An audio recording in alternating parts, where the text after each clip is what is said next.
రాయలసీమ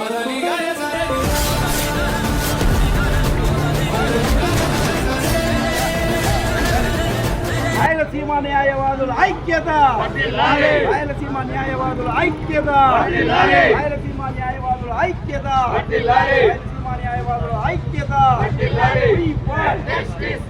నా పేరు N Adiseshareddy, general secretary, Anantapuram bar association. ఈరోజు న్యాయవాదులందరూ విధులు బహిష్కరించడం జరిగింది. ఎందుకంటే రాయలసీమలో హైకోర్టు ఏర్పాటు చేస్తామని శ్రీబాగ్ ఒడంబడిక ప్రకారం 1937లో ఒడంబడిక జరిగింది. కానీ అప్పటి నుంచి నాయకులంతా దాదాపుగా రాయలసీమ నుంచినే ఎన్నుకుంటున్నా కానీ రాయలసీమకి అన్యాయం జరుగుతూనే ఉంది.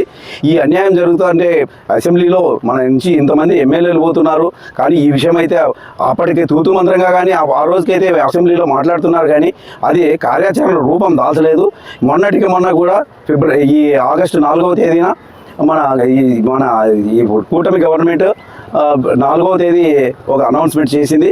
సర్క్యూట్ బెంచ్ ఇస్తాము, కర్నూలులో సర్క్యూట్ బెంచ్ ఏర్పాటు చేస్తామని చెప్పడం జరిగింది. సర్క్యూట్ బెంచ్ అంటే తూతు మంత్రంగా ఏదో చేసిపోయామన్నట్లు ఉంటుంది, కానీ అది ఫుల్ ఫ్లెజ్డ్ బెంచ్గా ఉండదు.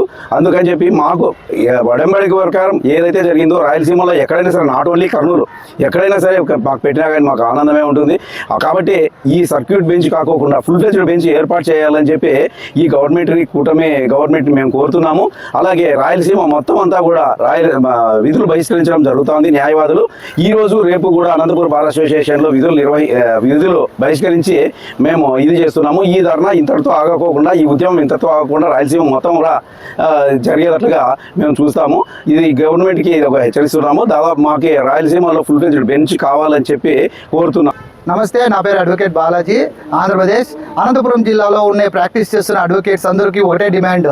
హైకోర్టు బెంచ్ని ఏ విధంగా కర్ణాటకలో ఏ విధంగా 3 చోట్ల బెంచ్ ఉంది, ధార్వాడ్లో ఒకటి ఉంది, హుబ్లీలో, దాని తర్వాత కలబురిగిలో ఒక బెంచ్ ఉంది, దాని తర్వాత కర్ణాటక హైకోర్టు ఒక బెంచ్ ఉంది. అంటే 3 చోట్ల ఏ విధంగా రన్ అవుతుందో అదే విధంగా మన ఆంధ్రప్రదేశ్లో కూడా రన్ కావాలనేదే రాయలసీమ వాసుల ఒక చిరకాల ఆంక్ష.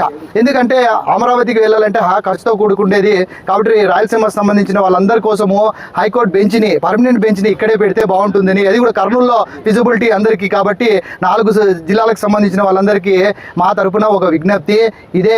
మీరు మేము చెప్పేది వినకపోతే మేము ధర్నాలకు కూడా సిద్ధంగా ఉన్నాము. ఇప్పుడు అంతా జెన్జీ అడ్వకేట్స్, మీకు తెలుసు ఏం చేస్తారు, ఏం చేయబోతున్నారు అనేది.